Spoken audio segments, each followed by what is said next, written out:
Assalamualaikum warahmatullahi wabarakatuh. Kawan, sebelum Anda memulai aktivitas hari, kita ikuti kajian Syarat Hikmah Dialog Fajar. Assalamualaikum warahmatullahi wabarakatuh. Alhamdulillah kawan, saya Fitriana Ayu pagi hari ini kembali bisa menyapa Anda lewat program Dialog Fajar jam 5 kawan. Semoga Anda juga sudah menyempatkan ibadah sholat subuh ya. Yang dalam perjalanan semoga juga mudah mendapatkan musola, masjid kita bisa menyempatkan ibadah. Yang baru pulang dari masjid menuju ke rumah juga hati-hati, termasuk yang apapun aktivitas Anda semoga diberi kelancaran. Kita sambil mendengarkan nasihat-nasihat yang insya Allah ini sangat bermanfaat untuk kehidupan kita kawan. Dan pagi hari ini sudah ada Ustadz Mim Saiful Hadi dari Pesantren Al-Quran Nurul Falah Surabaya. Assalamualaikum Ustadz Mim. Waalaikumsalam warahmatullahi wabarakatuh. Alhamdulillah. Sehat ya Ustadz? Alhamdulillah sehat, luar biasa, Allahu Akbar. Allahu Akbar, Masya Allah. Senang loh Ustadz kalau saya itu selalu disapa Ustadz Mim dengan kalimat-kalimat indahnya luar biasa begitu ya Ustadz ya. Iya, sama saya juga begitu. Masya Allah. Menyemangati diri saya sendiri juga gitu Pak Ayu. Ya. Ya. Ini kan kita di dunia ya Ustadz ya. Benar. Kita lanjut boleh ngobrol kesenangan di akhirat Ustadz ya. Ya, monggo silakan. Ada banyak pertanyaan Ustadz, tapi intinya itu rangkumannya itu begini Ustadz. Kesenangan di akhirat apakah bisa kita cari atau kita persiapkan mulai sekarang? Okay. Gimana itu Ustadz? Yang dimaksud senang, yang dimaksud senang akhirat itu seperti apa begitu? Selengkapnya monggo bersama Ustadz Mim Saiful Hadi. Terima kasih Mbak Ayu, terima kasih kawan-kawan semua yang dirahmati Allah. Alhamdulillah Rabbil Alamin. Allahumma salli wa sallim wa barik ala Sayyidina Muhammadin wa ala alihi wa sahbihi ajma'in. Amma ba'du. Kawan-kawan sekalian yang dirahmati Allah, pada pagi hari ini ya kita melanjutkan nasihatnya Imam Hasan Al-Basri rahimahullah, bahwa orang-orang ya kita ya orang-orang ini kan kita Mbak Ayu ya, sesungguhnya hidup di dunia ini kan diberi kesenangan, kebahagiaan oleh Allah. Akan hilang kebahagiaan itu ditimpa kesusahan apabila kita mengerjakan 3 perkara yang sudah kita bicarakan sebelumnya. Ini pertanyaan Mbak Ayu, apakah bisa juga kita mendapatkan kesenangan di akhirat? Tentu, sangat bisa. Masya Allah. Sangat bisa. Jika kita tidak mengerjakan atau memperoleh atau tertimpa 3 perkara ini kan itu. Saya bacakan ya dawuhnya Imam Hasan Al-Basri rahimahullah, yaitu Muhammad thalathu allati hiya fil akhirati fahaulu yaumil qiyamah wal khisabu syadidu wal hasratu tawilah.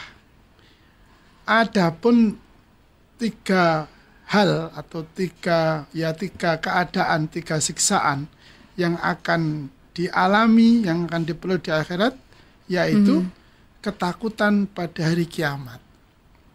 Hari kiamat kan sebuah peristiwa yang sangat dahsyat ya. Yang maha dahsyat Pak ya. Kita saja kalau kita membaca nih jurnal, berita atau apa sajalah yang berhubungan dengan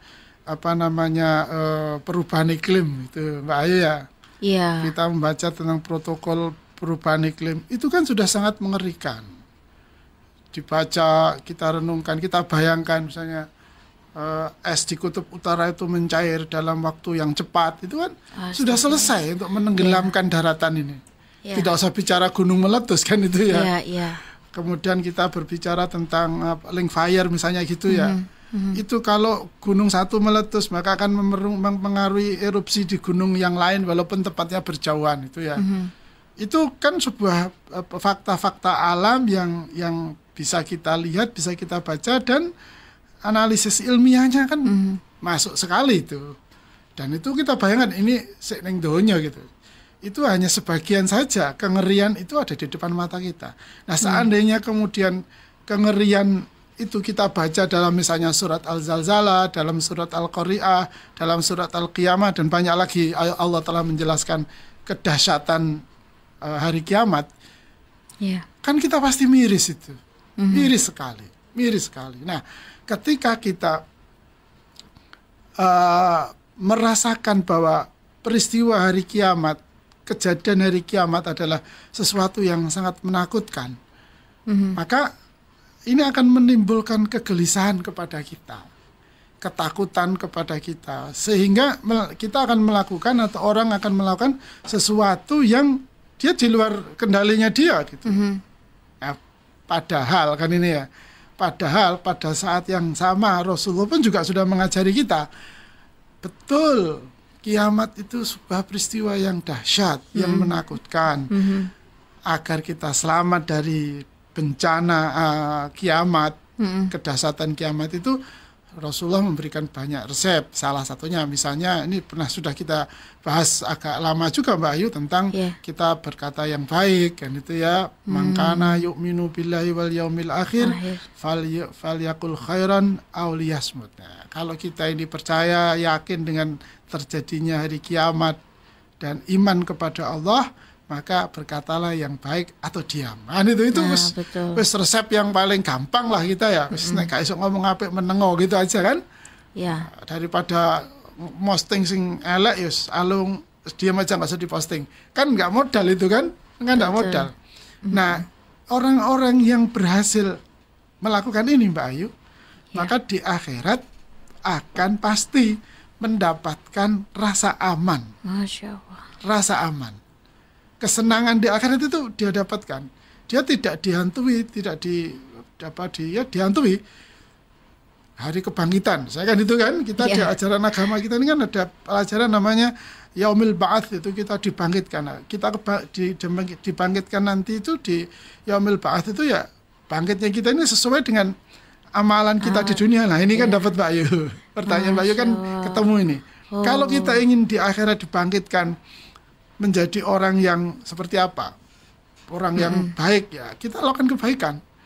Tetapi kalau nanti dia dibangkitkan di Yaumil Ba'ats dengan wajahnya tikus misalnya itu, naudzubillah min dzalik ya dia di dunia memang pekerjaannya suka mencuri, suka korupsi ya. Akan dibangkitkan dengan perawakan, dengan bentuk yang seperti seekor tikus. Atau dia orang yang kejam, bengis, tidak peduli, tidak berperi kemanusiaan itu ya, tidak ada hati, tidak ada nurani, tidak ada, pokoknya kejam lah sekali gitu. Kalau dia akan dibangkitkan seperti seekor harimau misalnya begitu, atau seekor beruang yang sangat menyeramkan misalnya gitu. Nah, ini semuanya kita dapatkan ketika kita hidup di dunia. Maka belanja apa di dunia, maka bekal itu yang kita buka di akhirat.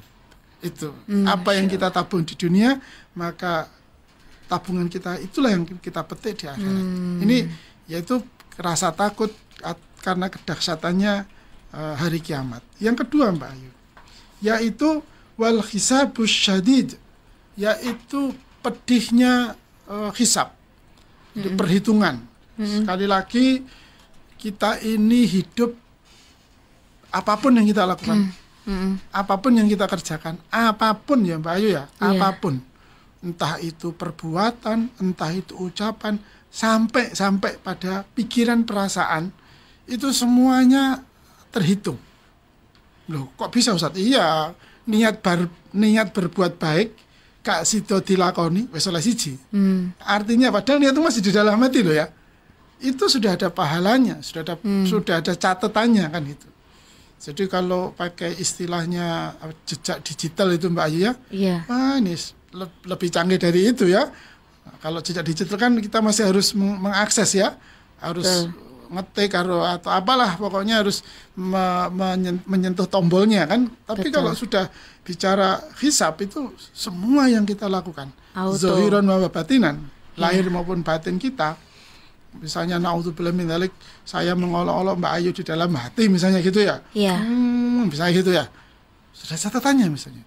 Ini tanggal sekian jam sekian ini pikirannya jelek ini, lihat Mbak Ayu misalnya gitu. Naudzubillah min dzalik. Kalau membatin itu bagaimana Ustadz? Yang batinnya jelek, tapi maksudnya begini, batin itu ditujukan supaya menahan, tidak sampai mengucapkan begitu Ustadz? Ya seperti kita pagi hari ini, kita sedang mengendara. Iya. Di depan kita ada orang lewat, atau kita melewati seseorang gitu ya. Misalnya ada orang bawa keranjang, misalnya dia pemulung gitu ya. Terus kita bilang pada pada dia orang yang kita dalam hati kan dia nggak dengar juga kan apa yang kita ucapkan. Kita batin ngene males iki wis makane tuwa-tuwa dadi pemulung. Nah, misalnya gitu kan. Dia naik kendaraan bagus tapi kalau kita menyebutkan hatinya kotor itu. Nah itu ya. Lah dia orang bekerja memang isoke kerja ngono timbangannya maling kan gitu ya. Kan lebih baik gitu. Tapi dia ucapan dalam hatinya iku nyeneng males makane tuwa-tuwa dadi pemulung kan dalam hatinya begitu itu sudah sesuatu yang buruk kan itu. Atau kita mau menemui orang, pikiran kita sudah pikiran buruk, maka ketika ketemu ya omongannya jadi buruk. Padahal belum tentu seperti itu, belum diklarifikasi, belum ditanya, belum ditabayun, tapi sudah kita berasumsi, loh kan itu dari pikiran atau perasaan buruk kan Pak Ayu. Jadi pasti dalam hisab itu masuk hitungan. Sebaliknya tadi itu niat berbuat baik walaupun belum dikerjakan sudah ada poinnya kan itu. Poin baiknya. Nah, ini yang kedua adalah kita pedih ketika berada di hisab, di yaumil hisab. Abad ini hisab ini. Kenapa? Ya karena beban kirinya ini terlalu berat ya. Beban kirinya ini terlalu jomplang sehingga lihat memeriksa, meneliti, waduh, rokok mana, aduh, kan itu ya, susah lagi. Artinya apa? Bahwa kita sudah terbebani oleh sebuah, bayangan ya, atau ya jelas, pahala atau balasan ya, yang tepat balasan dari siksa atas perbuatan buruk yang telah dilakukannya itu. Yang ketiga, wal hasratut tawilah, dan penyesalan yang tidak berkesudahan. Apa itu? Ya mlebu neraka. Kalau kita tidak ingin masuk neraka, sudah banyak juga Rasulullah Allah dan Rasulnya memberitahu kepada kita bagaimana cara kita agar tidak menjadi ahli neraka. Sudah sangat banyak dan mulai dulu ya Pak Ayu ya, apa yang kita bicarakan di dialog Fajar ini semuanya mengajak kawan-kawan semua agar tidak masuk atau tertimpa penyesalan yang tak berkesudahan, tak ada batasnya. Karena ya nanti di akhirat kan sudah tidak ada waktu sehingga nggak ada batas lagi. Ya mbah sakame ya gak ero wis, Allah yang tahu karena memang sudah tidak ada batasnya.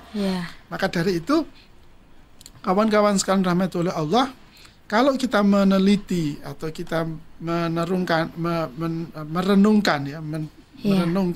apa yang barusan kita obrolkan, maka sungguh penderitaan kita di akhirat itu tidak akan menimpa kita apabila yang pertama kita selalu menjaga, selalu menguatkan hati agar kita tidak tertimpa kedahsyatannya, siksaannya, kepedihannya di hari kiamat.